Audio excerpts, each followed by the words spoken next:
आइए मित्रों, हमारे YouTube चैनल स्वाध्याय में आपका हार्दिक स्वागत, अभिनंदन। आज हम आपके लिए लेकर आए हैं साधक का कर्तव्य इस शीर्षक से एक संक्षिप्त प्रेरणादायक ज्ञानवर्धक चर्चा। अगर आपने हमारे चैनल को लाइक और सब्सक्राइब नहीं किया है तो आपसे निवेदन है, कृपया चैनल को लाइक और सब्सक्राइब अवश्य करें। गुण और दोष को देखने की शक्ति हर एक मनुष्य में विद्यमान है। जिस योग्यता से वह दूसरों के दोषों को देखता है, उसी योग्यता से अपने दोषों को देखे। अपने दोषों को ठीक ठीक देख लेने पर दुख होता है और दुख होने से दोष दूर हो जाते हैं। दूसरों के दोष और अपने गुण देखने से मनुष्य का विकास रुक जाता है और अभिमान पुष्ट होता है।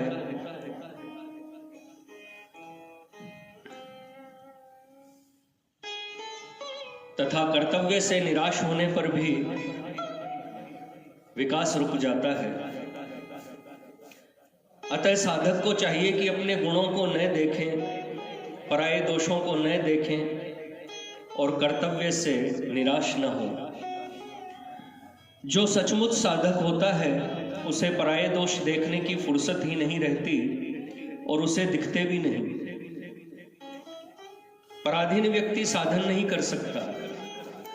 अतः साधक को चाहिए कि दूसरों से किसी प्रकार की आशा न करे, अपनी रुचि और योग्यता के अनुसार तत्परता से साधन करता रहे। अपनी योग्यता का अध्ययन करे कि मैं क्या क्या कर सकता हूँ। जो कर सकता हो उसके अनुसार दृढ़ता पूर्वक साधन करने की चेष्टा करे। फिर जो कठिनाई आए उस पर विचार करने पर बराबर रास्ता दिखलाई देता रहेगा। आजकल लोग अपनी योग्यता को नहीं देखते कि हम क्या कर सकते हैं, केवल पूछते रहते हैं कि क्या करना चाहिए। इससे काम नहीं चलता। करने लायक साधन तो असंख्य है, परंतु उसके तो वही काम आएगा जो वह स्वयं कर सकता हो। साधन बहुत बढ़िया हो, परंतु जो नहीं कर सके उसके काम का नहीं। अतः साधन वही ठीक है जो वह कर सके तथा जिसमें साधक का प्रेम और विश्वास हो। कठिनाई एक प्रकार का तप है। तप के बाद सामर्थ्य आती है, यह नियम है। अतः साधक को कभी निराश नहीं होना चाहिए।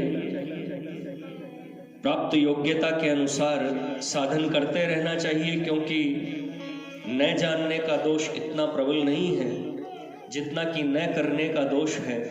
अतः साधक को चाहिए कि जानने के पीछे न पड़े।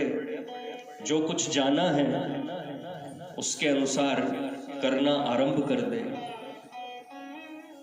न करने के दोष को मिटा दें एवं जिसको न कर सके उसके करने की इच्छा का त्याग कर दे। जानना तो एक प्रकार का प्रकाश है। जिसके हाथ में सर्च लाइट या लालटेन का प्रकाश है वह उसे लेकर चलता रहेगा, तो जितना चलेगा उतना ही उससे आगे का मार्ग दिखने लगेगा। इस प्रकार वह बहुत दूर चला जा सकता है।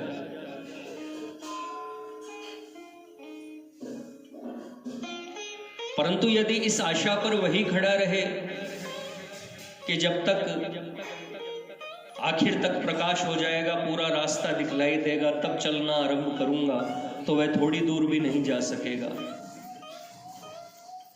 चलते रहने से एक के बाद दूसरी शक्ति अपने आप आती रहेगी। अतः साधक को चाहिए कि जो कुछ भी वह थोड़े से थोड़ा जानता है उसके अनुसार चलना आरंभ कर दे। ईश्वर को प्राप्त करने में कर्म की अपेक्षा नहीं है, उसमें तो एकमात्र लालसा चाहिए, व्याकुलता चाहिए। साधक जितना अधिक प्रभु के लिए व्याकुल होगा उतनी ही शीघ्रता से उसे भगवान मिलेंगे। उनको पाने के लिए तो व्याकुलता का महत्व है। भोगों की प्राप्ति व्याकुलता से नहीं होती, भोग कर्म करने से मिलते हैं, अतः उनकी प्राप्ति के लिए कर्म का महत्व है। यदि कोई कहे कि मुझसे भगवत चिंतन नहीं होता, तो उसे सोचना चाहिए कि फिर मैं विषयों का चिंतन क्यों करता हूं। जिस शक्ति से वह विषयों का चिंतन करता है, उसी शक्ति से ईश्वर चिंतन में लगा देना चाहिए, उसी शक्ति को ईश्वर चिंतन में लगा देना चाहिए। क्योंकि चिंतन करना मनुष्य का स्वभाव है। जब वह ईश्वर चिंतन नहीं करता, तब विषयों का चिंतन करता है। कोई भला काम नहीं करता तो बुरा करता है। यदि कुछ न करे तो भी बहुत ठीक है, परंतु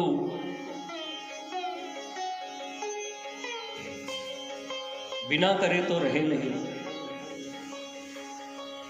और करने योग्य काम करे नहीं, उल्टा करे तो यह साधन नहीं है, इससे विकास नहीं हो सकता।